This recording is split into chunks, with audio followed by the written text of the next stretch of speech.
नमस्कार साथियों, स्वागत है आज एक ऊर्जावान दौर में जिसे हमने अचीव किया था प्रीवियस लेक्चर के अंदर। प्रेगनेंसी वाले इवेंट को बोर्ड पर नाम मेंशन किया गया है, प्रेगनेंसी। जैसा कि प्रीवियस क्लास के एंड में फर्टिलाइजेशन करवा करके आपको जायगोट स्ट्रक्चर दिखाई गई थी और ये कहा भी गया था कि ये जायगोट का फीमेल की बॉडी में बनना इंडिकेट करता है कि अब उस फीमेल में प्रेगनेंसी वाली लाइफ स्टार्ट हो चुकी है। प्रेगनेंसी एक 9 मंथ का कंप्लीट कोर्स है, पूरा शेड्यूल है, जिसमें बहुत सारे normal, abnormal, physiological changes include किए जाते हैं। हम अपने सब्जेक्ट की शुरुआत में उन बेसिक डेज के डेवलपमेंट को देखेंगे जो फीमेल की बॉडी में जायगोट बनाना शुरू करता है। हम सिर्फ अभी इतना जानते हैं कि प्रेगनेंसी को इंडिकेट करने वाली हमारे पास सिंगल वन एक स्ट्रक्चर ही अवेलेबल है जिसे जायगोट नाम दिया गया था। अब यही मैजिक हमें देखना है कि वो एक सेल जायगोट कैसे अपने आप को डेवलप करती है, जिससे हमारे जैसा पूरा एक well settle human being 9 month के बाद मदर डिलीवर कर पाती है। तो एक सेल से इतने बड़े शरीर के बनने का जो प्रोसेस है, उस पोर्शन को हम यहां पे स्टार्टिंग में पहले डिस्कस करेंगे प्रेगनेंसी इवेंट्स के अंदर। आ जाते हैं सबसे पहले उन एमसीक्यूज पे जो बेस्ड है हमारे स्टार्टिंग में होने वाले डेवलपमेंटल पीरियड से। उन एमसीक्यूज को आप लोग देख लें, ऑप्शंस को हमेशा की तरह नोट डाउन कर लें, गैस मार्क करें, उसके बाद लेक्चर को पूरा अंडरस्टैंड करें। आफ्टर दैट रिवाइज करके उन्हीं एमसीक्यूज को करेक्ट करके कोरिलेट कर लें। तो स्टार्ट करते हैं हम एमसीक्यूज को जो डिपेंड है इस जायगोट के अर्ली डेवलपमेंट पे। आइए देखें वन बाय वन। क्वेश्चन पूछ रहा है, गैस्टेशनल एज के लिए कौन सा स्टेटमेंट सही है? अभी प्रेगनेंसी जैसे ही आएगी तो प्रेगनेंसी में शब्द फेमस आता है गैस्टेशन और गैस्टेशनल एज, एक्सप्लेन करेंगे अपन उसे। तो गैस्टेशनल एज के लिए क्या सही है, अभी आपको जो लगता है उस क्वेश्चन को गैस मार्क कर लीजिए। Next one, embryonic disc. ये एम्ब्रियो क्या है, एम्ब्रियोनिक डिस्क क्या होती है, उसके रिगार्डिंग आपसे ये पूछ रहा है कि एम्ब्रियोनिक डिस्क किस प्रकार का अरेंजमेंट है, किस प्रकार की सेल डेवलपमेंट में हम देखेंगे जो एम्ब्रियोनिक डिस्क को डेवलप करेगी। क्वेश्चन सामने बोर्ड पर है, नोट डाउन कर लें, गैस मार्क कर लें। आते हैं नेक्स्ट पे, the period of ovum. Ovum का जीवन काल, ओवम का समय कब से कब तक बताया जाता है इस जायगोट डेवलपमेंट के अंदर, वो आपसे सवाल पूछ रहा है कि ओवम पीरियड या ओव्यूलर पीरियड कब से कब तक होता है। ऑप्शंस को गैस मार्क के तौर पे नोट डाउन कर ले। नेक्स्ट, जायगोट डेवलपमेंट जो अपन अभी देखेंगे आज के लेक्चर में, उस डेवलपमेंट में फर्स्ट डिवीजन जब जायगोट का होता है तो डिवाइड करके बनने वाली स्ट्रक्चर क्या कहलाती है। सवाल ये आपसे पूछना चाहता है, जायगोट का फर्स्ट बार होने वाला डिवीजन किसको फॉर्म करता है? This is the question. Next one, HCG hormone of pregnancy. अभी हार्मोन आएगा प्रेगनेंसी में, एक बहुत इंपॉर्टेंट एचसीजी। सवाल डिमांड कर रहा है कि प्रेगनेंसी में जो एचसीजी हार्मोन होता है वो कौन सी स्पेसिफिक लेयर से रिलीज किया जाता है। सामने इन 4 ऑप्शन में से ही एग्जैक्ट आंसर है। Next one, the cavity form on the ectodermal side. Development में देखेंगे अपन, एक्टोडर्म का एक अलग से साइड होगा, अलग से कॉर्नर होगा। उस एक्टोडर्म वाली साइड में जो कैविटी है, मेसोडर्मल फॉर्मेशन, उसे क्या कहा जाता है? कुल मिला के डेवलपमेंट में अपन पढ़ेंगे एक साइड, जिस साइड का नाम होगा एक्टोडर्म। तो एक्टोडर्म की तरफ कौन सी कैविटी पाई जाती है, यह सवाल आपसे पूछ रहा है। Next one, mesoderm is blank germ layer. Germ layer पर नाम सुनते हैं, एक्टोडर्म, एंडोडर्म, मेसोडर्म। वहां से एग्जामिनर ने बड़ा छोटा एमसीक्यू बनाया है कि मेसोडर्म कौन सी लेयर है, बॉडी में कौन सी लेयर है। डेवलपमेंट के आधार पर क्वेश्चन पूछा गया है, यह याद रखिएगा। आज का लेक्चर डेवलपमेंट पे ही है, तो डेवलपमेंट के बेस्ड पे ही ये क्वेश्चन पूछ रहा है कि मेसोडर्म कब डेवलप होती है, सबसे पहले, सेकंड नंबर पे, थर्ड नंबर पे, फोर्थ नंबर पे, जो भी है। Next, implantation. इम्प्लांटेशन एक प्रोसेस होता है, उसे स्टार्ट करने वाली स्ट्रक्चर कौन सी है।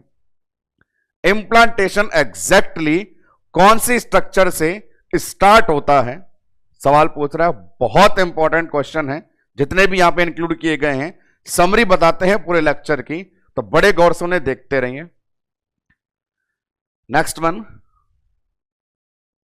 इंप्लांटेशन से अगला सवाल, इंटरस्टिशियल इंप्लांटेशन कौन सी विशेष परत में जाकर के पूरा होता है। इंप्लांटेशन यूट्रस में कौन सी परत पे जाकर पूरा होता है, सवाल नहीं आपसे पूछा है। नेक्स्ट वन,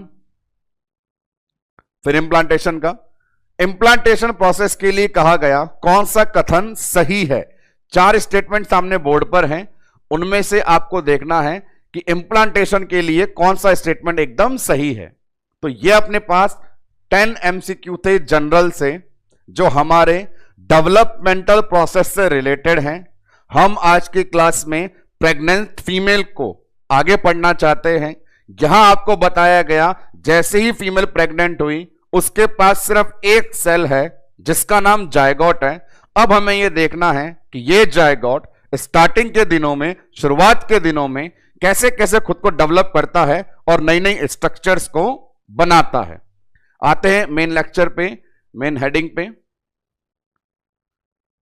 अगेन प्रेगनेंसी, तो अब बड़े गौर से सुनना। यहां प्रेगनेंसी में सबसे पहले मैं आपको क्या बताने वाला हूं, डेवलपमेंट से पहले कुछ विशेष चीज आपको नोट करवा रहा हूं। कई बुक्स में, इवन अपनी बड़ी फेमस डीसी दत्ता बुक्स के अंदर भी, पीडियाट्रिक की ओपी घई बुक में भी एक रेंज होती है जहां पे हल्का सा स्टूडेंट को कंफ्यूजन हो जाता है। हमें कंफ्यूज नहीं होना है, इसलिए हमें हमारे एक एक लाइन को बड़े गौर से सुनना है। यहां डिस्कस करवाऊंगा मैं एज को लेकर। प्रेग्नेंट फीमेल में 2 एज बड़ी फेमस होती है। एज क्या होती है, नाम बताता हूं मैं आपको उनका। बोर्ड पर देखें, 2 नाम लिखे हुए हैं। एक नाम लिखा हुआ है गेस्टेशनल एज और एक नाम लिखा हुआ है फीटल एज। जी हां, प्रेग्नेंट फीमेल की प्रेगनेंसी कितने वीक की है उसे 2 एज से बताया जाता है। प्रेगनेंसी इंग्लिश कैलेंडर में तो बड़ा सरल बोल देते हैं 9 महीने की है, लेकिन हमारी ओबीजी में जितने भी माइलस्टोन होते हैं उन्हें वीक में पढ़ा जाता है। और प्रेगनेंसी जैसे ही स्टार्ट होती है वहां पर 2 एज आती है, एक गेस्टेशनल एज और एक फीटल एज। इन दोनों में एक हल्का सा डिफरेंस होता है जिसे हमें बड़ी डिटेल से सुनना है। गेस्टेशनल एज, फीटल एज, तो इनमें जो सबसे बड़ा और कॉमन डिफरेंस है वो क्या अंतर है, वो अंतर इस प्रकार है कि एक प्रेगनेंसी को अचीव हमने कैसे किया। हमने प्रेगनेंसी को अचीव किया फर्टिलाइजेशन से। आपसे पूछा जाए एक नॉर्मल फीमेल में फर्टिलाइजेशन कब होता है, तो वहां जवाब देंगे फर्टिलाइज होने के लिए फीमेल की बॉडी में सेकेंडरी oocyte निकलना जरूरी है। वो सेकेंडरी oocyte साइकिल में कौन से दिन निकलता है, तो जवाब हमें पता है, वो निकलता है 14वें दिन। अब एक जनरल सा क्वेश्चन, क्या कोई भी फीमेल बिना साइकिल के प्रेग्नेंट हो सकती है?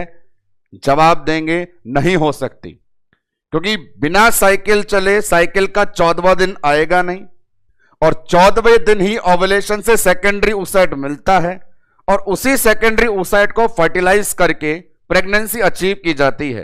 तो ये एक बहुत जनरल सा स्टेटमेंट है कि बिना मेंस्ट्रुअल साइकिल के प्रेगनेंसी अचीव नहीं की जा सकती। प्रेगनेंसी साइकिल के कौन से दिन स्टार्ट होती है, ये अगली लाइन। प्रेगनेंसी साइकिल के कौन से दिन स्टार्ट होती है, तो बात करेंगे साइकिल का पहला दिन शुरू होता है ब्लीडिंग फेज वाला, ऐसे करके धीरे धीरे जब वो साइकिल 14वें दिन पे पहुंचती है उस दिन फर्टिलाइजेशन होता है, उस दिन प्रेगनेंसी स्टार्ट होती है।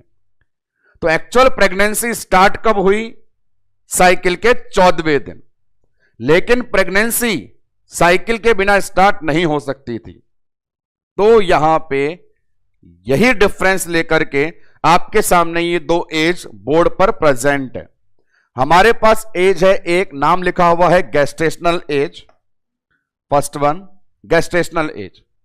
ये एज ऐसा बोलती है कि हमें पता है कि प्रेगनेंसी 14वें दिन से स्टार्ट होती है, फर्टिलाइजेशन से स्टार्ट होती है, पर हम ये जानते हैं वो 14वां दिन बिना साइकिल के नहीं आ सकता। तो ये एक एज ऐसी होती है जो साइकिल के 14 दिनों को भी गिनती है। जी हां, बड़े सोचने की बात है कि एक फीमेल को साइकिल का आया था पहला दिन और पहले दिन के बाद उस साइकिल में आया था 14th डे और 14वें दिन ही ओव्यूलेशन होने से यहां से स्टार्ट हो पाई थी प्रेगनेंसी।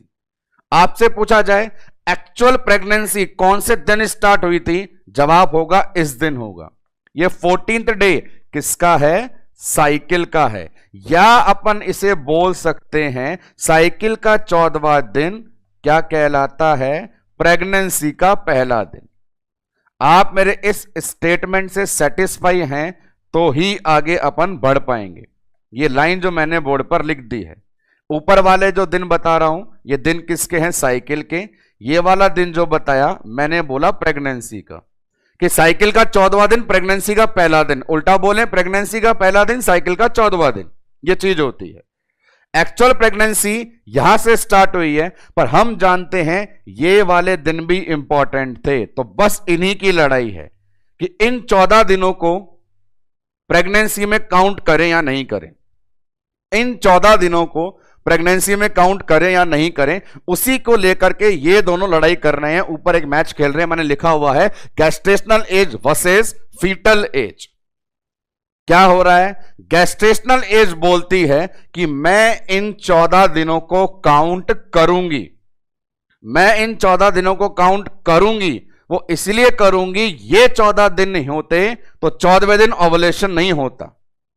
इन 14 दिनों को काउंट करूंगी, ये बोल रही है गेस्टेशनल एज। यहां जो फीटल एज है ये बोलता है मैं तो उसी दिन से प्रेगनेंसी को काउंट करूंगा जिस दिन एक्चुअल में प्रेगनेंसी स्टार्ट हुई थी। बात उसकी भी सही है, गलत नहीं है कि भाई जिस दिन प्रेगनेंसी स्टार्ट हुई मैं उसी दिन से मानूंगा कि फीमेल में डेज कैलकुलेट करने हैं, यह फीटल एज बोलता है।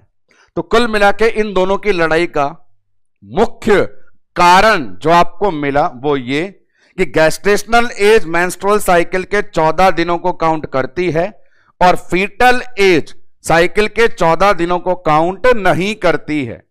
यही एक मेजर अंतर है। गेस्टेशनल एज साइकिल के 14 दिनों को काउंट करती है, फीटल एज उन 14 दिनों को काउंट नहीं करती है। अब मैं 14 दिन को वीक में बोलूं तो 14 दिन का मतलब कितने वीक हो गए, 2 वीक। कितने वीक हुए, 2 वीक। तो यहां पर आपसे पूछा जाए कि एक गेस्टेशनल एज है एक फीटल एज है, इन दोनों में अंतर होगा या नहीं होगा, आप बोलेंगे हां डिफरेंस होगा। वो डिफरेंस कितना होगा, वो डिफरेंस 2 वीक का होगा, 14 दिन का होगा।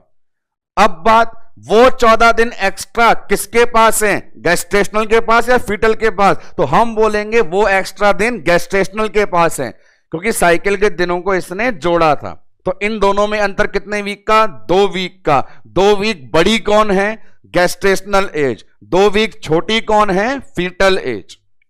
2 वीक बड़ी कौन है, गेस्टेशनल एज। 2 वीक छोटी कौन है, फीटल एज।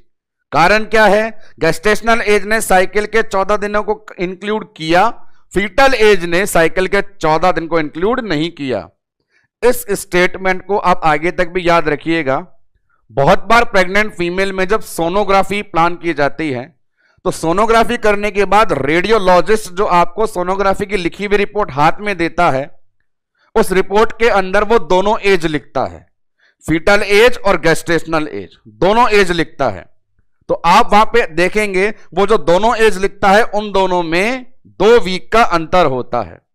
अब छोटे छोटे बात करूं सवाल के तौर पे, मैं बोलता हूं यदि एक फीमेल को 22 वीक गेस्टेशन है, 22 वीक गेस्टेशन है, तो उसकी फीटल एज क्या होगी? 22 वीक गेस्टेशन है तो फीटल एज क्या होगी? हम जानते हैं गेस्टेशन और फीटस में अंतर कितने का? 2 वीक का। 2 वीक बड़ा कौन? गेस्टेशन। 2 वीक छोटा कौन? Fetal age. तो 22 वीक गेस्टेशन है तो 20 वीक फीटल एज है। और एग्जांपल, यदि मैं कहूं किसी फीमेल को 34 वीक फीटल एज लिखा है, 34 वीक फीटल एज लिखा है, अब इस लाइन में फीटल एज दी है और पूछ रहे गेस्टेशनल एज क्या होगी, तो हम जानते हैं गेस्टेशनल एज 2 वीक बड़ी होगी। 34 यदि फीटल एज है तो गेस्टेशन कितना है? 36 वीक का।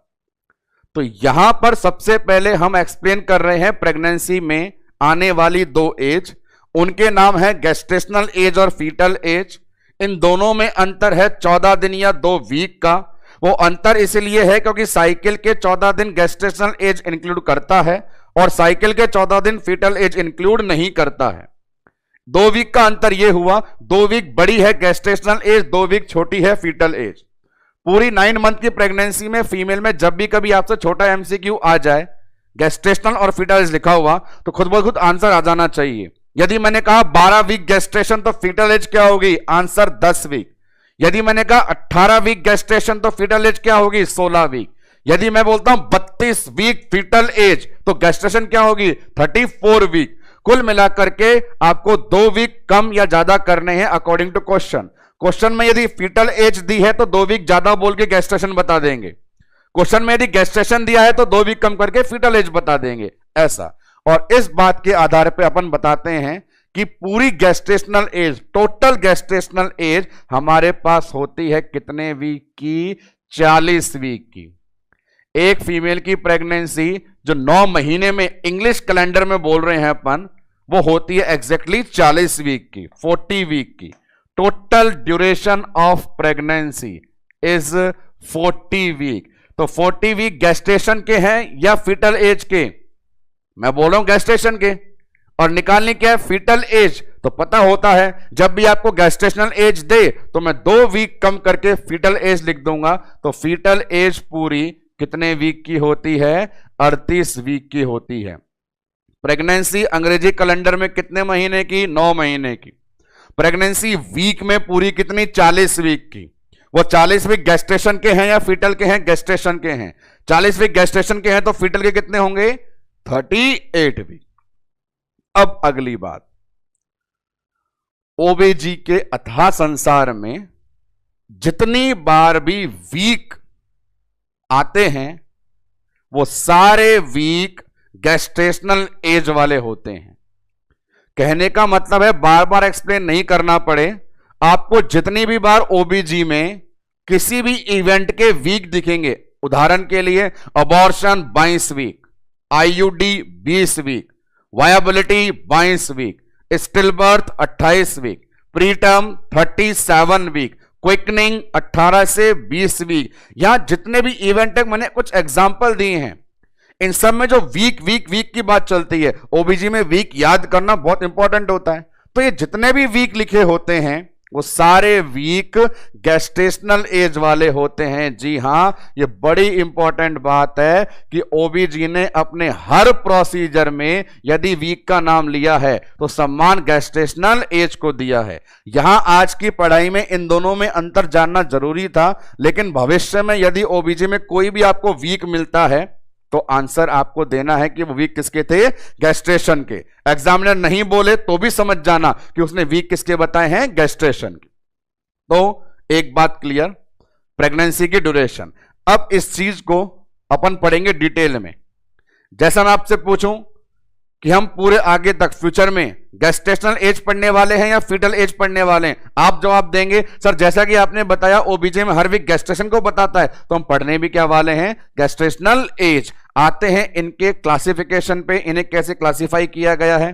तो देखिए सामने बोर्ड पे कंप्लीट एक डायग्राम अवेलेबल है आप लोगों के लिए जो दोनों एज में अंतर बता रहा है। वन बाय वन ध्यान से सुनते हैं। Gestational age, fetal age. ऊपर वाला जो लाइन है वो गेस्टेशनल एज को बता रहा है, गेस्टेशनल एज को बता रही है ऊपर वाली लाइन। यहां मैंने वीक मेंशन करे हैं, ये प्रेगनेंसी के वीक है। और आप देखेंगे जैसा मैंने बताया लास्ट वीक 40 वीक है, जो ये बताता है गेस्टेशनल एज पूरी कितने वीक की होती है? 40 वीक की होती है। नीचे वाली लाइन में मेंस्ट्रुअल साइकिल के दिन लिखे हुए हैं, साइकिल वाले दिन लिखे हुए हैं। क्या बताएगा? साइकिल का पहला दिन ब्लीडिंग होती है, उसके बाद डायरेक्ट आ जाते हैं साइकिल के 14th डे पे, 14वें दिन, जब ओव्यूलेशन और फर्टिलाइजेशन होता है। फिर बात कर लें थोड़ी सी और 28वां दिन साइकिल एंड हो जाती है। तो नीचे मैंने साइकिल के दिन लिखे हुए हैं। इस पूरे को अंडरस्टैंड करना है तो देखिए क्या क्या बातें चल रही हैं। ऊपर की तरफ मैंने लिखे हैं पूरे के पूरे गेस्टेशनल एज के वीक। पहले इन्हीं को सुने। क्या चीज हुई? क्या गेस्टेशनल एज मेंस्ट्रुअल साइकिल के दिनों को इंक्लूड करेगा? जी हां, हमने पढ़ा है इंक्लूड करेगा। तो 1 से 14 दिन साइकिल वाले, 1 से 14 दिन साइकिल वाले ऊपर कोरिलेट कर लीजिए। वीक मैंने बता दिया कौन सा वीक हो गया अपने पास, 2 वीक तक का काम। 0 से 2 वीक ये वो 14 दिन थे जिनमें एक्चुअल में प्रेगनेंसी नहीं थी, पर वहां पे वो प्रेगनेंसी में काउंट किए जा रहे थे। ये वाले शुरू के 2 वीक। अब आगे 2 के बाद सीधा अपन आते हैं इस मार्क पे, ये 8 वीक लिखा हुआ है। एक सेकेंड, 8 की जगह यहां मेंशन करता हूं मैं 10 वीक। बड़ा इंपॉर्टेंट लाइन है ये, गौर से सुनिएगा इसको। 10 वीक, 2 से 10 वीक, 2 से लेके 10 वीक, मतलब इनके अंदर आप देखेंगे तो इनमें डिफरेंस कितना है? 2 से 10 वीक, अंतर कितना है? 8 वीक का। दूसरे वीक से शुरू हुआ, 10वें वीक पे खत्म हो गया, मतलब अंतर कितने का? 8 वीक का। अगली चीज 10 से 40 वीक। तो गेस्टेशनल एज को मैं 3 में क्लासिफाई कर रहा हूं। यहां मैंने लिखा कि तीनों को इंक्लूड करके गेस्टेशनल एज बोलते हैं। तो गेस्टेशनल एज में 3 पोर्शन होते हैं, 0 से 2, 2 से 10, 10 से 40। ये वीक हैं जिन्हें नाम देते हैं अपन प्री एम्ब्रियो, एम्ब्रियो और फीटस। ये गेस्टेशनल एज के पार्ट हैं।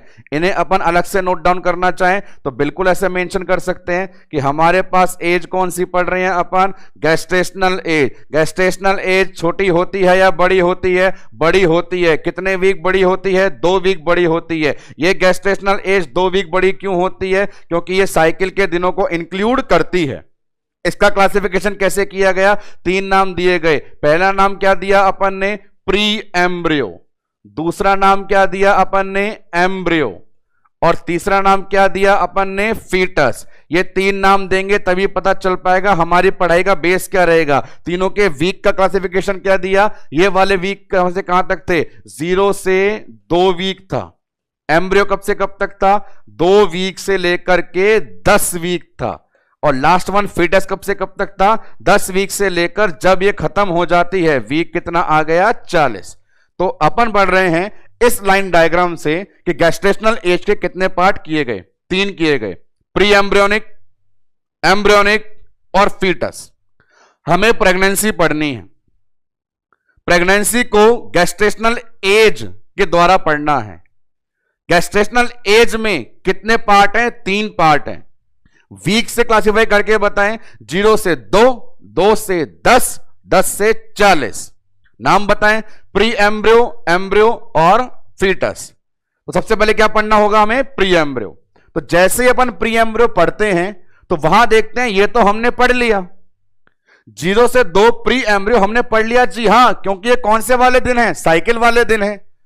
प्री एम्ब्रियो का मतलब 0 से लेकर के 2 वीक और ये वो 14 दिन हैं जो साइकिल के हैं, और साइकिल हमने परिचय में पढ़ ली है। तो हमारे पास पढ़ने के लिए अब क्या आएगा? एम्ब्रियो। जी हां, हम अपनी प्रेगनेंसी को स्टार्ट किससे करेंगे? एम्ब्रियोलॉजी से। हम हमारी प्रेगनेंसी को पढ़ना सबसे पहले किससे शुरू करेंगे? एम्ब्रियोलॉजी से। एम्ब्रियोलॉजी से पहले वाला प्री एम्ब्रियो आप क्यों नहीं पढ़ रहे हो? आप क्यों नहीं पढ़ा रहे हो सर? क्योंकि हमने प्री एम्ब्रियो पढ़ लिया।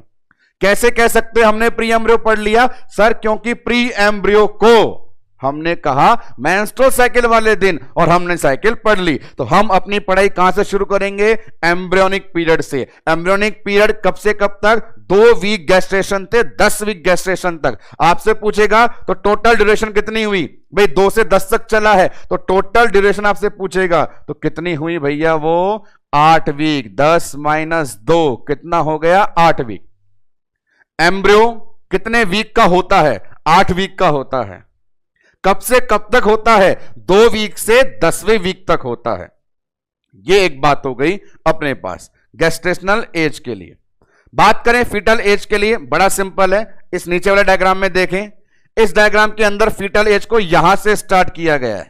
बिल्कुल जैसा मैंने बताया था, फीटल एज जो होती है वो ये बोलती है मैं तो प्रेगनेंसी उसी दिन से स्टार्ट करूंगी जिस दिन फर्टिलाइजेशन होता है। फर्टिलाइजेशन कौन से दिन होता है? 14वें दिन होता है। तो ये स्टार्ट यहां से हुई है। यहां से स्टार्ट होने का मतलब है ये 2 वीक कम रह गई। स्टार्ट के बाद एंड वहीं हो जाएगी जहां पे ये एंड होती है। इस एज को क्या बोल रहे हैं अपन? Foetal age. तो फीटल एज 2 वीक छोटी है किससे? गेस्टेशनल एज से।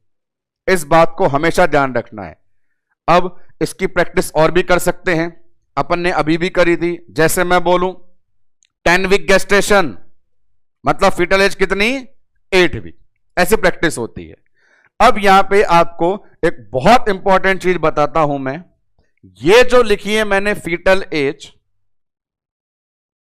फर्टिलाइजेशन से पहले स्टार्ट होती है या फर्टिलाइजेशन के बाद? फीटल एज फर्टिलाइजेशन से पहले स्टार्ट होती है या फर्टिलाइजेशन के बाद? तो फीटल एज शुरू होती है फर्टिलाइजेशन के बाद।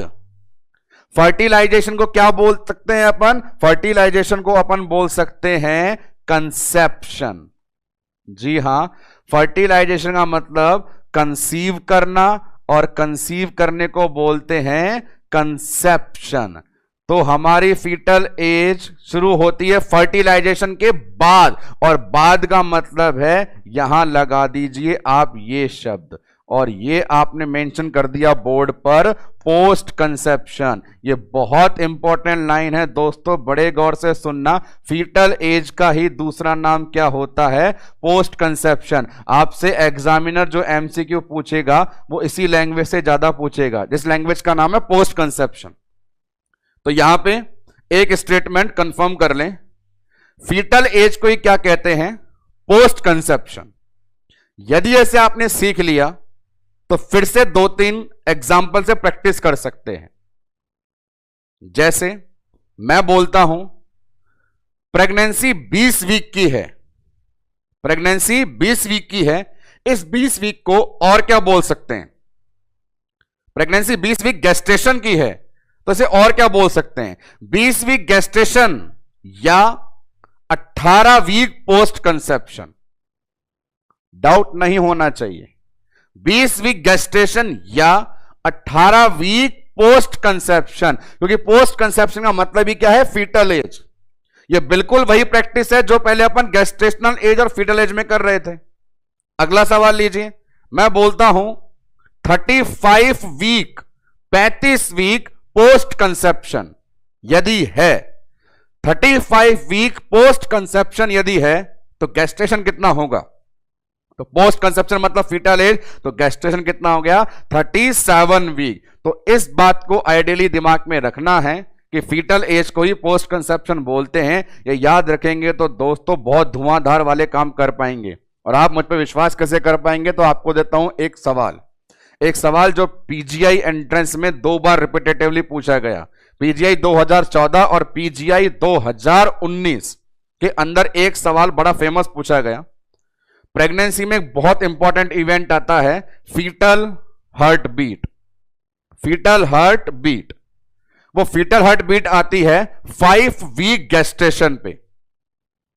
प्रेगनेंसी में एक इवेंट है, बच्चे के दिल की धड़कन, बच्चे के दिल का धड़कना, वो नोट किया जाता है 5 वीक गेस्टेशन पे। जैसा मैंने बताया ओबीजी में जितने भी इवेंट वीक वाले आते हैं वो सारे वीक किसको बताते हैं? गेस्टेशन को। तो 5 वीक गेस्टेशन है तो फीटल एज क्या होगी? क्या जवाब देंगे? 3 week post conception. 3 week post conception, दोनों एक ही बात है। 5 वीक गेस्टेशन या 3 week post conception.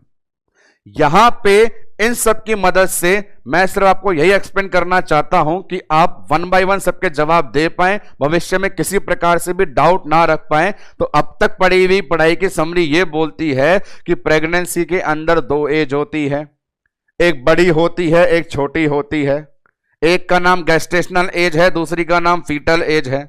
Gestational age cycle के दिनों को इंक्लूड करती है इसलिए बड़ी होती है, फीटल एज साइकिल के दिनों को इंक्लूड नहीं करती इसलिए छोटी होती है। दोनों में अंतर 2 वीक का होता है। फीटल एज को ही पोस्ट कंसेप्शन बोलते हैं। किसी भी प्रकार का एमसीक्यू आ जाए, जब गेस्टेशनल देकर फीटल पूछ ले या फीटल देकर गेस्टेशनल पूछ ले, तो 2 या तो कम करने होंगे, 2 या तो ज्यादा करने होंगे। हमें कौन सी पढ़ाई करनी है सर ये बता दो, हमें गेस्टेशनल एज पढ़ना है या फीटल एज पढ़ना है? तो मैं नहीं बताऊंगा, किताब बताएंगी। किताबें बोलती है कि जितने भी वीक होते हैं उनमें गेस्टेशन वाली बात चलती है। तो हमने डिसाइड कर लिया हम पढ़ेंगे गेस्टेशनल एज। तो जब एग्जामिनर पूछेगा हाँ भाई पढ़ना शुरू करो गेस्टेशनल एज, तो हमने देखा गेस्टेशनल एज में कितने डिवीजन होते हैं? 3 डिवीजन होते हैं। वो 3 डिवीजन कौन कौन से होते हैं? पहला डिवीजन प्री एम्ब्रियोनिक, दूसरा डिवीजन एम्ब्रियोनिक, तीसरा डिवीजन फीटस। वहां आप देखेंगे वीक में प्री एम्ब्रियो कब से कब तक? 0 से 2। एम्ब्रियो कब से कब तक? 2 से 10। फीटस कब से कब तक? 10 से 40। अब यहां पे हमने देखा क्या हमें प्री एम्ब्रियो पढ़ना है? जी नहीं साहब, हमें प्री एम्ब्रियो नहीं पढ़ना, क्योंकि हमने वो साइकिल में पढ़ लिया। तो हमें अपनी पढ़ाई की शुरुआत किससे करनी है? एम्ब्रियोलॉजी से। तो दोस्तों तैयार हो जाइए, हमें प्रेगनेंसी में पढ़ने के लिए टॉपिक आज की क्लास में मिल चुका है और टॉपिक का नाम क्या होने वाला है? एम्ब्रियोलॉजी। तो पढ़ाई स्टार्ट करने से पहले मैं आपसे एक और एमसीक्यू पूछ लेता हूं, एक्सप्लेन कर देता हूं, बहुत इंपॉर्टेंट है। आप मुझे बताएं कितने वीक गेस्टेशन पे एम्ब्रियो डिक्लेयर किया? तो आपके पास जवाब है सर इतने वीक पे। तो आपको यह बता रहा हूं मैं, एक लाइन लिखता हूं कि एम्ब्रियो कितने वीक गेस्टेशन पे मिलता है।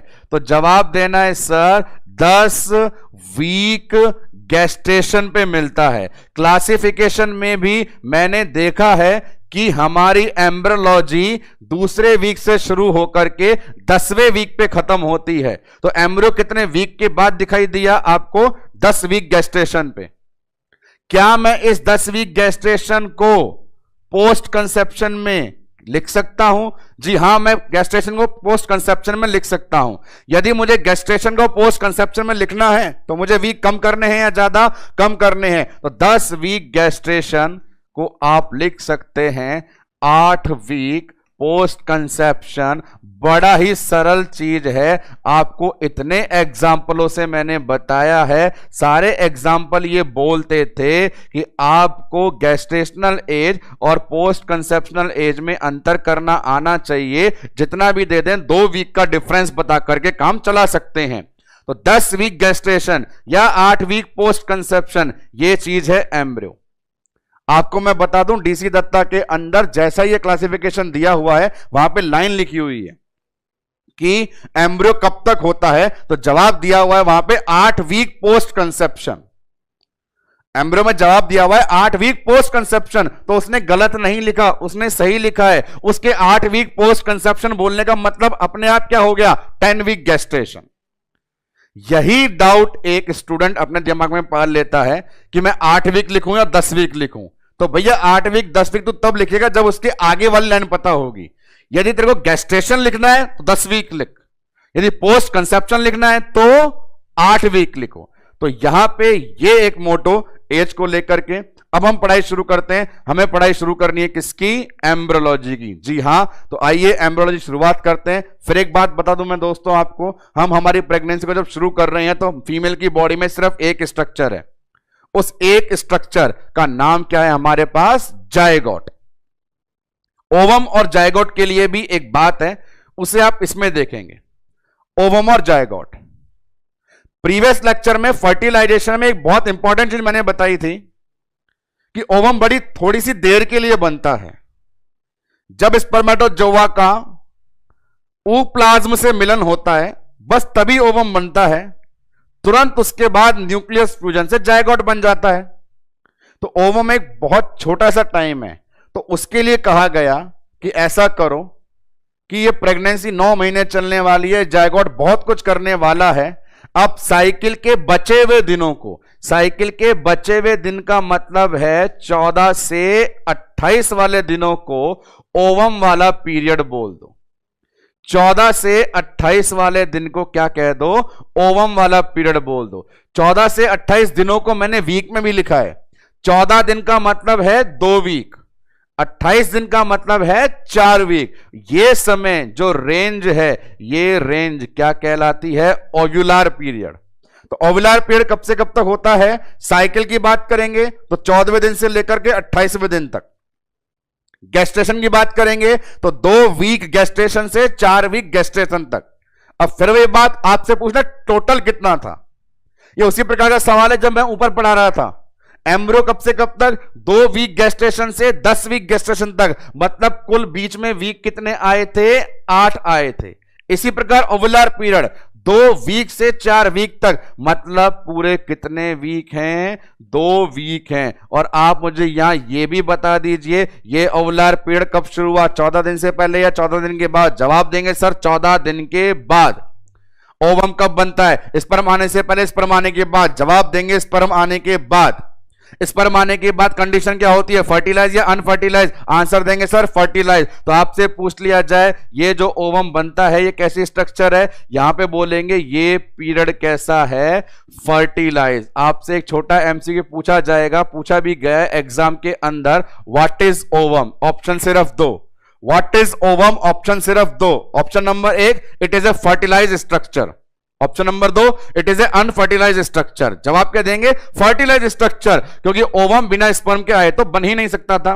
एक बात नंबर 2, यदि ये 14 दिन के बाद बना है तो 14 दिन के बाद बनना अंग्रेजी में कहलाता है पोस्ट कंसेप्शन। फर्टिलाइजेशन के बाद वाला समय क्या कहलाता है? Post conception. तो बिल्कुल ओवुलर पीरियड को बोल सकते हैं 2 वीक पोस्ट कंसेप्शन। फर्टिलाइजेशन के बाद में जो 2 वीक का समय होता है, फर्टिलाइजेशन के बाद में जो 2 वीक का समय होता है, उस टाइम पीरियड को क्या कहते हैं? Ovular period. तो इन summary there are multiple time period range from different weeks and arise the question in our competitive examination.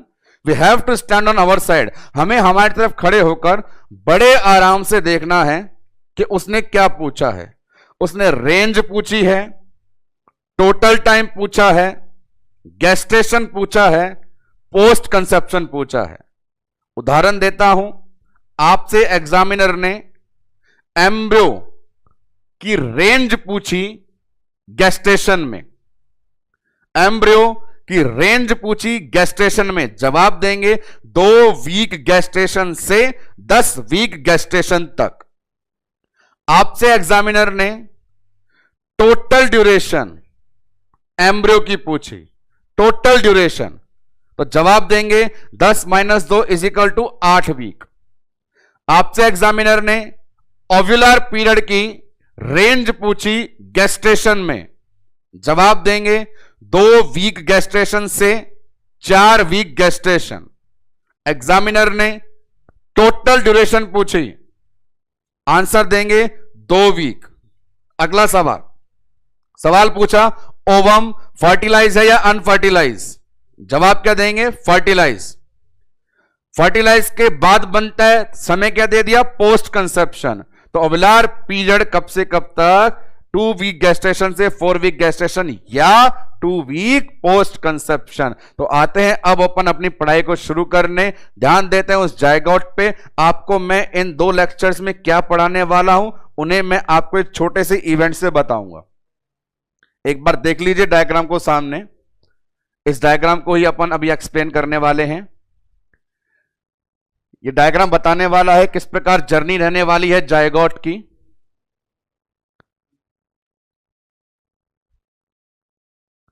सुनिए बड़े ध्यान से। हम जानते हैं कि हमारे पास इस प्रेगनेंसी वाली कंडीशन में सिर्फ एक सेल है जिसका नाम जायगोट है। सब बोल जाइए, वो जायगोट कहां बना था? जहां फर्टिलाइजेशन हुआ था। फर्टिलाइजेशन कहां हुआ था? फैलोपियन ट्यूब के एम्पुला में हुआ था। उसके बाद जो सामने बोर्ड पे डायग्राम की हेडिंग है, हेडिंग लिखी हुई है ओव्यूलेशन से लेकर के इंप्लांटेशन तक। हमें यही डिस्कस करना डेवलपमेंट में। ओव्यूलेशन से लेके, ओव्यूलेशन का मतलब है फर्टिलाइजेशन, फर्टिलाइजेशन से लेकर के इंप्लांटेशन तक कौन कौन सी डेवलपमेंटल स्टेजेस दिखती है, उनकी छोटी सी समरी इस डायग्राम में है। उस समरी को ही अपन लेक्चर में डिटेल से डिस्कस करने वाले हैं। यहां सिर्फ समरी है, देखें वन बाय वन। सबसे पहले यहां बताया गया कि ओवेरी है और ओवेरी ने रिलीज कर दिया सेकेंडरी oocyte। जिन पे मार्क कर रहा हूं उन्हीं को देखना। यहां ओवेरी है, रिलीज कर दिया सेकेंडरी oocyte। सेकेंडरी oocyte की जगह ये बता रखी है, ये रहा एरिया। सेकेंडरी oocyte रिलीज होते ही यदि स्पर्म आ गया तो हो गया फर्टिलाइजेशन। फर्टिलाइजेशन होने के बाद भी ये फैलोपियन ट्यूब के अंदर ही है। और आगे बढ़े, अब बनने वाली कंडीशन क्या कहलाती है? जायगोट। हमने पढ़ा हुआ है, कल ही पढ़ा था। जब अपने पास फर्टिलाइजेशन होता है तो बनने वाली कंडीशन जायगोट। और जायगोट भी कहां है? ये अंदर जो मैं रेड मार्क कर रहा हूं वो बताना चाहता है कि क्या क्या चल रहा है। पहला वाला मार्क बोल रहा है सेकेंडरी oocyte का निकलना, दूसरा वाला बोला है स्पर्म के आने पे फर्टिलाइज होना, तीसरा वाला बोल रहा है जायगोट बन जाना। ये पूरी फैलोपियन ट्यूब है। ये अपने पास जो एरिया है यहां से लेकर के यहां तक का ये फैलोपियन ट्यूब है। और उसके बाद जो अपने पास एरिया है यहां से लेकर यहां तक वाला ये यूटेराइन कैविटी है। तो जायगोट कहां पर मिल रहा है? फैलोपियन ट्यूब के अंदर। अब बढ़ते हैं आगे वापस से। जायगोट के बाद ये 3 मार्क किए हुए हैं, ये 1, ये 2 और ये 3। इन तीनों को देखें, इन तीनों में जायगोट डिवाइड होता है और डिवाइड होकर के कभी 2 सेल, कभी 4 सेल, कभी 8 सेल होता रहता है। तो जायगोट का डिवीजन भी कहां चल रहा है? फैलोपियन ट्यूब के अंदर। अभी तक सारा काम यहां चल रहा है। फिर क्या होगा? इसके बाद देखें इस वाले मार्क को। इस वाली कंडीशन में पहली बार ऐसा देखने को मिल रहा है कि फैलोपियन ट्यूब से बाहर निकल करके हमारी जो फर्टिलाइज स्ट्रक्चर है यूटेराइन कैविटी में आ रही है। ऐसा डेवलपमेंट डिटेल में पढ़ने वाले हैं कि ये कंडीशन फैलोपियन ट्यूब से निकल करके यूटेराइन कैविटी में आने वाली होती है। नाम भी दिया गया है उसको मोरुला, अपन भी पढ़ेंगे डिटेल में। अब ये यूटेराइन कैविटी के अंदर ही आता जा रहा है और अंदर ये देखिए यहां पे भी आ गया, ये मार्क किया हुआ, और यहां पे आ गया। ये वाली कंडीशन ऐसी बता रही है कि हमारे पास जो फर्टिलाइज स्ट्रक्चर थी वो यूट्रस की दीवार से चिपक गई, यूट्रस की लेयर पे अटैच हो गई, और अटैच होते ही वहां पे हमने बोल दिया कंडीशन कौन सी? इंप्लांटेशन। यहां पर इस डायग्राम के अंदर कुछ दिन और ड्यूरेशंस भी बता रखी हैं। जी हां, दिन भी लिखे हुए मेंशन कर रखे हैं। आप देखेंगे ये 6ठा दिन बोल रखा है या 72 आवर बता रखे हैं, इस प्रकार से। तो ये जो जर्नी चल रही है इसी को एक्सप्लेन करना हमारे लेक्चर का पर्पस है। प्रेगनेंसी में क्या होता है? तो जैसे ही प्रेगनेंसी स्टार्ट होती है, मतलब प्रेगनेंसी कब से स्टार्ट होती है? जिस दिन फीमेल सेकेंडरी oocyte रिलीज करती है, उस सेकेंडरी oocyte का फर्टिलाइजेशन होता है, उस फर्टिलाइजेशन से जायगोट बनता है। वो जायगोट 3 से 4 दिन फैलोपियन ट्यूब में पड़ा रहता है। उसके बाद अगले दिन यूटेराइन कैविटी में जाता है। कैविटी में और घूमने के बाद यूट्रस की दीवार से चिपक जाता है और चिपक करके ठिकाना मिल जाता है। ये जो जर्नी है स्टेप बाय स्टेप डील करने वाले हैं हम अपने लेक्चर्स में। इस डायग्राम की मदद से हमें यह आइडिया रहेगा आखिरकार एक फर्टिलाइज स्ट्रक्चर, एक जायगोट कैसे मूवमेंट करता है। तो इस कैटेगरी में पढ़ना शुरू करते हैं डेवलपमेंट। तो हमारे पास जो डेवलपमेंटल डेज हैं वो अपनी हेडिंग हो चुकी है। जी हां, हेडिंग बोर्ड पे डाल देता हूं डेवलपमेंटल डेज। हमारे पास डेवलपमेंट करने के लिए सिर्फ एक स्ट्रक्चर अवेलेबल है। उस स्ट्रक्चर का नाम क्या है? जायगोट। जायगोट को बोला है जो भी करना है तुझे करना है, और ये जायगोट करेगा अब डेवलपमेंट। तो उस डेवलपमेंट में आप देखेंगे यहां पे इंपॉर्टेंट वन चीज मैं एक्सप्लेन करूंगा आपको। 5 ऐसे स्पेसिफिक डेज होते हैं जिनमें डेवलपमेंट देखा जाता है प्रेगनेंसी में। वो दिन है 1, 4, 5, 8, 12। पहले दिन, चौथे दिन, 5वें दिन, 8वें दिन, 12वें दिन। इन दिनों में ही ये जायगोट मल्टीपल स्ट्रक्चर डेवलप कर लेगा। फिर से सुने कि हम हमारी पढ़ाई में, हम हमारे दिनों में जो डेज लिखे हैं वो डेज कौन कौन से होंगे। वो डेज पहला दिन होगा, वो डेज चौथा दिन होगा, वो 5वां होगा, वो 8वां होगा और 12वां होगा। कुल मिलाकर के हमारे पास इंपॉर्टेंट वन कितने माइलस्टोन है? 5 माइलस्टोन है। 5 माइलस्टोन का मतलब होता है पहले दिन का डेवलपमेंट, चौथे दिन का डेवलपमेंट, 5वें दिन का डेवलपमेंट, 8वें दिन का डेवलपमेंट, 12वें दिन का डेवलपमेंट। और इन्हीं डेवलपमेंटल डेज को अपन यहां पे डिस्कस करेंगे। तो आते हैं 1 बाय 1 अपन इन डेवलपमेंट डेज की पढ़ाई करना। हम जैसे बताया कि ये 5 दिन पढ़ने हैं, तो हमारे पास हेडिंग हो गई सबसे पहले फर्स्ट डे का development. First day development board पर पहला दिन लिख दिया गया है। अब अपन इसको पढ़ते हैं। प्रेगनेंसी का पहला दिन, बताइए पहले दिन क्या होता है जिस दिन फीमेल प्रेग्नेंट होती है? जिस दिन फीमेल प्रेग्नेंट हुई वो पहला दिन है। उस पहले दिन क्या होता है? तो पहले दिन तो अपन जानते हैं प्रेगनेंसी शुरू कब हुई थी? जब जायगोट बना था। तो first day of pregnancy characterize by presence of zygote.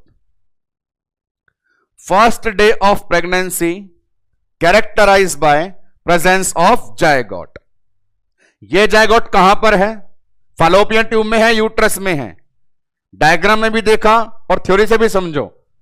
Zygote कहां मिलेगा? फैलोपियन ट्यूब में। तो zygote present in fallopian tube.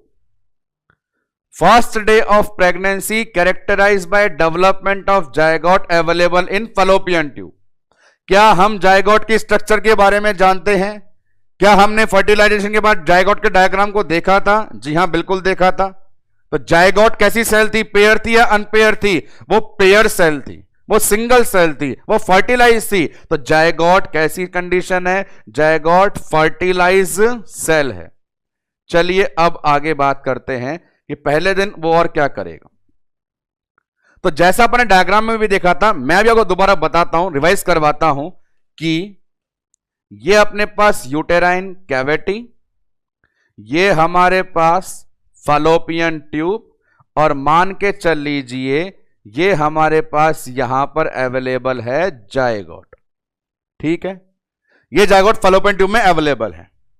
अब ये जायगोट क्या करेगा? ये जायगोट करेगा सेल डिवीजन। ये जायगोट सेल डिवीजन करेगा। जायगोट एक सिंगल सेल है, एक कोशिका है। जायगोट एक सिंगल सेल है, एक कोशिका, सिंगल सेल जायगोट। अब इसे करना है डिवीजन। हमने देखा सेल डिवीजन 2 प्रकार के होते हैं, एक होता है माइटोसिस, एक होता है मियोसिस। जैसा मैंने बता दिया, पूरी जिंदगी में ऊपर से नीचे तक शरीर में केवल क्या चलता है? माइटोसिस। केवल और केवल स्पर्म ओवम बनाने होते हैं तो चलता है मियोसिस। तो क्या हमें सामने स्पर्म ओवम बनाने हैं? नहीं बनाने, हमें बच्चा बनाना है। तो डिवीजन कौन सा चलेगा? माइटोसिस। सेल डिवीजन चलता है। मजे की बात, सेल डिवाइड हो रही है मतलब सेल काम कर रही है। और कोई भी कोशिका फोकट में काम नहीं करती है। काम करने के लिए क्या चाहिए होती है? एनर्जी चाहिए होती है। एनर्जी कौन देता है? न्यूट्रिशन। तो जायगोट भी डिवाइड तब करेगा जब उसे न्यूट्रिशन मिलेगा। जायगोट है कहां पर? फैलोपियन ट्यूब में। तो जायगोट को न्यूट्रिशन कौन देगा? तो जायगोट ये बोलता है कि घबराओ मत, मेरे पास खुद के पास 3 पोलर बॉडी है। क्या हम पोलर बॉडी को जानते हैं? जी हां, जानते हैं। पोलर बॉडी की संख्या कितनी होती है? यदि फर्टिलाइज हो गया तो 3 होती हैं। वो तीनों पोलर बॉडी आपको कहां मिलेगी? जायगोट के पास। तो जायगोट को न्यूट्रिशन देने का काम कौन करता है? Polar body. एक बात नंबर 2, ये फैलोपियन ट्यूब बोलेगी जायगोट को कि तू मेरे पास है, मेरे पास आया है, थोड़ा न्यूट्रिशन मुझसे भी लेके जा। वो कैसे? तो एनाटॉमी में पढ़ाया जाता है, फैलोपियन ट्यूब की सबसे अंदर की जो म्यूकोसा परत है उसमें 2 प्रकार की कोशिकाएं होती हैं, सीलिएटेड और नॉन सीलिएटेड। सीलिएटेड कोशिकाएं मूवमेंट कराती हैं, दौड़ाती है, भगाती हैं। नॉन सीलिएटेड वही पड़ी रहती हैं। इस कंडीशन में आपको मैं बताऊं, फैलोपियन ट्यूब की दीवार में कई सारी नॉन सीलिएटेड कोशिका हैं। वो नॉन सीलिएटेड कोशिका यही पाई जाती हैं और उन सभी सेल का प्राइमरी पर्पस होता है न्यूट्रिशन देना, और वो कोशिका का नाम है पेग सेल। जी हां, बिल्कुल सही सुन रहे हैं आप। फैलोपियन ट्यूब की म्यूकोसा में जायगोट को न्यूट्रिशन देने वाली सेल कौन सी है? Peg cell. तो जायगोट जो करने वाला था वो काम करवाने के लिए हमने इसका जुगाड़ कर दिया।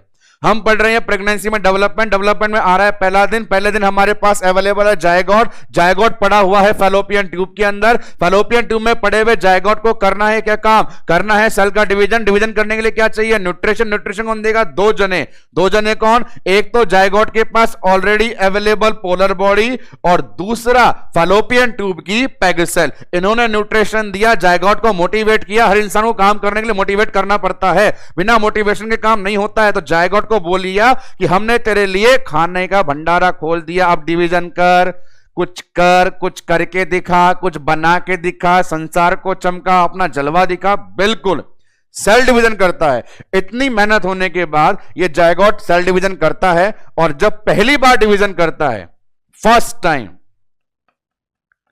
पहली बार जायगोट, बिल्कुल प्रेगनेंसी शुरू हुई है, दुनिया भर के डिवीजन करने वाला है, पर पहली बार का मजा ही अलग होता है। आपके भी जीवन में कभी ऐसा समय आया होगा जब आपने कुछ कांड पहली बार किया होगा। तो फर्स्ट टाइम बहुत इंपॉर्टेंट है। पहली बार जब ये डिवीजन करता है तो एक से दो कोशिकाएं बनाता है, और बनने वाली दो कोशिकाओं का नाम कहलाता है ब्लास्टोमियर। जी हां, जायगोट एक सिंगल सेल थी जो डिवाइड होकर के दो सेल बनाती है।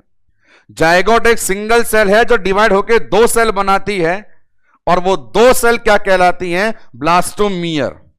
डेवलपमेंटल डेज में आपके पास धनाधन एक के बाद एक शब्दावली आती रहेगी। फिलहाल जो शब्दावली आ गई है उसका नाम है ब्लास्टोमियर, और ये पहली बार डिवीजन करता है। करने में समय लग जाता है लगभग 30 घंटे का। कितना समय लग गया? 30 घंटे का। तो ये अपने पास सबसे पहला था पहले दिन का development, first day of development in pregnancy, characterized by presence of zygote. Zygote is single cell available in fallopian tube. For cell division, the nutrition is provided by polar body and PEG cell. PEG cell are present in mucosa of fallopian tube. The first division of zygote result into formation of two cell known as blastomere, and the time required is about 30 hours, 30 घंटे। First day. आते हैं अगले दिन के चमत्कार पे। जैसा मैंने बताया पढ़ेंगे 1, 4, 8, 5, 12। तो अपने पास अगला माइलस्टोन वाला जो डे आने वाला है वो डे मैं बताता हूं। अपने पास है 4th डे, चौथा दिन। 4th डे का डेवलपमेंट आपको बताता हूं दोस्तों, गौर से देखिएगा। 4th डे क्या बड़ी माइलस्टोन वाली चीज आती है। तो 4th डे में अपन बात कर रहे हैं कि प्रीवियस से आगे नॉलेज लेंगे कि जायगोट ने डिवीजन करना शुरू कर दिया था। 30 घंटे के बाद पहला डिवीजन कर दिया था। अब वो लगातार धनाधन डिवीजन करता रहेगा। डायग्राम की हेल्प से भी चीज को एक्सप्लेन किया जा सकता है कि ये अपने पास में यूटेराइन कैविटी है, और यूटेराइन कैविटी के बाजू में ये फैलोपियन ट्यूब है, और फैलोपियन ट्यूब के अंदर अपने पास जायगोट है जो डिवीजन लगातार कर रहा है। तो जायगोट लगातार डिवीजन कर रहा है। 1 से 2 सेल बनती हैं। डिवीजन करके बताएं कि अपने पास 1 सेल थी, 1 से डिवीजन करेंगे 2 बनेगी, 2 से करेंगे 4 बनेगी, 4 से करेंगे 8 बनेगी, 8 से 16, 16 से 32, 32 से 64। गणित बहुत बढ़िया चलती रहेगी। जायगोट जब भी डिवाइड होता जाएगा सेल के नंबर डबल होते जाएंगे। पहले डिवीजन से 2, फिर 4, 8, 16, 32, 64, ये लगातार चलता रहता है। बात करते हैं यहां पे कि एग्जैक्टली ये जो है 16 सेल, इसे हम स्पेसिफिक नाम से जानते हैं। जिस प्रकार हमने 2 सेल पहली बार जब हुआ था तो नाम दिया था अपन ने ब्लास्टोमियर, अभी बात करी है अपन ने, उसी प्रकार जब ये कोशिकाओं की संख्या पहुंच जाती है 16 तो भी दिया जाता है विशेष नाम। एक जायगोट जब डिवाइड होकर के 16 कोशिकाएं बनाता है, उन 16 कोशिकाओं का विशेष नाम होता है और उस विशेष नाम को बोलते हैं अपन मोरूला। क्या नाम देंगे? मोरूला। मोरूला में कितनी सेल है? सिंगल सेल है या मल्टीपल सेल है? मल्टीपल सेल है। वो मल्टीपल सेल कितनी है? 16 सेल। तो यहां पे आता है 16 cell structure. 16 cell structure known as morula. 16 कोश की अवस्था मोरूला कहलाती है। और मजे की बात यह है, यह मोरूला हमें कौन से दिन मिलता है? चौथे दिन। इसको बनाने में लगभग लग जाते हैं 96 आवर, 96 घंटे लग जाते हैं। और 96 घंटे का मतलब है लगभग चौथा दिन। तो प्रेगनेंसी में 4th डे कौन मिल गया आपको? मोरूला। और ये मोरूला भी अपने पास कहां पर पाया जा रहा है? अभी फैलोपियन ट्यूब में। मोरूला का मतलब है उसके अंदर कोशिकाएं बहुत सारी हैं। नंबर दिए मैंने कितनी हैं? वो 16 सेल हैं। मोरूला का एक डायग्रामेटिक वर्जन भी बता दूं आपको। तो एग्जाम्पल के लिए ये अपने पास एक लाइनिंग और फिर इसके अंदर आप बना दीजिए बहुत सारी कोशिकाएं और उन कोशिकाओं को आप बोल देंगे कि लगभग ये 16 हो गई हैं और 16 हो गई हैं तो इनका नाम दे देंगे अपन मोरूला। डायग्राम और क्लियर भी बनाया जाएगा पर फिलहाल एक्सप्लेनेशन के लिए इसको सुने। 16 cell structure known as morula develop on 4th day. चौथे दिन ये बन गया। अब खास बात देखिए, ये मोरूला जो चौथे दिन बनता है, अब ये फैलोपियन ट्यूब से मूव करके अंदर की तरफ यूटेराइन कैविटी में आने वाला है, आना चाहता भी है। अंदर आने का कारण क्या होगा तो उसे गौर से सुने। पहली बात तो ये कि जायगोट जानता है उसे बहुत सारे काम करने हैं, बहुत सारा डिवीजन करना है तो बहुत सारा न्यूट्रिशन चाहिए। जैसा मैंने बताया कि न्यूट्रिशन देने के लिए पोलर बॉडी होती है और पेगसेल भी होती है, पर यह न्यूट्रिशन कब तक दे पाएंगे? उसे ज्यादा न्यूट्रिशन चाहिए। मैक्सिमम न्यूट्रिशन पाया जाता है यूट्रस के अंदर, और यूट्रस के अंदर भी बात करें तो एंडोमेट्रियम में पाया जाता है। तो न्यूट्रिशन की चाहत रखता है मोरूला भी, इसलिए वो फैलोपियन ट्यूब से बाहर निकलना चाहता है। बात नंबर 1, क्यों एक मोरूला फैलोपियन ट्यूब से यूटेराइन कैविटी की तरफ आ रहा है? तो वो क्या चाहता है? वो चाहता है न्यूट्रिशन, कि मुझे खाना चाहिए। बात नंबर 1। बात नंबर 2, नीचे आने का दूसरा कारण भी है। जैसा मैं बोल रहा था, फैलोपियन ट्यूब के अंदर दोनों प्रकार की कोशिकाएं होती है, खिलाने वाली, भगाने वाली। जी हां, खिलाने वाली, भगाने वाली, सीलिएटेड और नॉन सीलिएटेड। जो सीलिएटेड है वो मूवमेंट कराती है, बोलती है भाग जा भाग जा भाग जा, और भगा भगा करके कहां पहुंचा देती है? यूट्रस में। तो ये बहुत इंपॉर्टेंट है कि फैलोपियन ट्यूब के सीलिया मोरूला को धक्का मारकर भेज रहे हैं यूटेराइन कैविटी में। खुशनसीब होती है इस पृथ्वी पर जन्मी वो सारी सुंदर नारियां जिनके फैलोपियन ट्यूब के सीलिया मोरूला को धक्का मारते हैं, क्योंकि बदनसीबी में कभी फैलोपियन ट्यूब के सीलिया ने धक्का नहीं मारा तो यह मोरूला फैलोपियन ट्यूब में ही रह जाएगा, डिजीज बन जाती है एक्टोपिक प्रेगनेंसी। तो यहां पे जो हो रहा है सही हो रहा है, नॉर्मल हो रहा है। तो एक तो न्यूट्रिशन, और दूसरा मैंने बताया इसे कौन भगा रहा है? वहां पे सीलिया। और इसके कारण यह मोरूला कहां पे आ जाता है? यूटेराइन कैविटी में। One thing. नेक्स्ट थिंग, एक सवाल और बनता है कि एक बार जब मोरूला ने डिवीजन करने की ठान ली, एक बार जब जायगोट ने सेल डिवीजन करने की ठान ली, तो वो एक पल के लिए भी नहीं रुकता है। 16 सेल को मोरूला बोलते हैं। वो 16 सेल जो मोरुला की हैं फैलोपियन ट्यूब से बाहर आना चाहती हैं, पर यहां पर क्या होता है, बाहर आते आते एक दो बार और डिवीजन कर सकता है, बाहर आते आते एक बार और डिवीजन कर सकता है। मान लीजिए रास्ते में डिवीजन कर लिया एक बार इस जगह, या अंदर पहुंचते पहुंचते डिवीजन कर लिया दूसरी बार, तो अपन जानते हैं डिवीजन होगा तो क्या होगा, एक बार डिवीजन करेगा तो 16 से 32 हो जाएगा, और दो बार मजे ले लिए तो 16 से 64 हो जाएगा। अब हमें यह फिक्स नहीं है कि वो बिना डिवीजन के यूट्रस में आएगा कि एक डिवीजन के बाद यूट्रस में आएगा या दो डिवीजन के बाद यूट्रस में आएगा।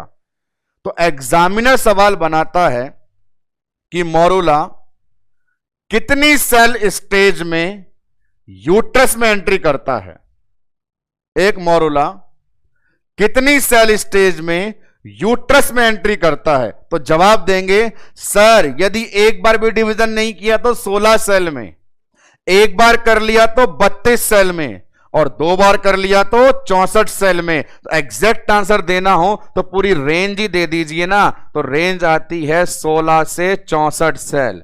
एक मोरुला कितनी अवस्था में एंट्री करता है, नाम दे देते हैं 16 से 64 सेल।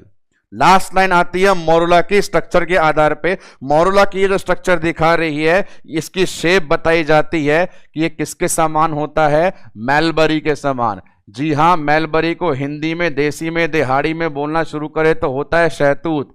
याद कीजिए बचपन वो सरकारी स्कूल जिसमें अपन आते वक्त शहतूत के पेड़ पे नीचे गिरे हुए मिट्टी के शहतूत को धोके चाट के खाया करते थे, वो शहतूत जिसमें बहुत ही छोटे छोटे छोटे छोटे दाने होते थे, मैलबरी के समान स्ट्रक्चर बताई जाती है मोरुला की। तो ये आपके पास सामने बोर्ड पे अवेलेबल है 4th डे का डेवलपमेंट। इस 4th डे के डेवलपमेंट को आप लोग बड़े ध्यान से देखें, क्या बताया जा रहा है, one by one, step by step. 4th day of pregnancy characterized by presence of morula. What is morula? It is a 16 cell structure. What is blastomere? 2 cell structure. What is zygote? Single cell structure. I repeat again, single cell structure zygote, 2 cell structure blastomere, 16 cell structure morula. Okay fine, next one.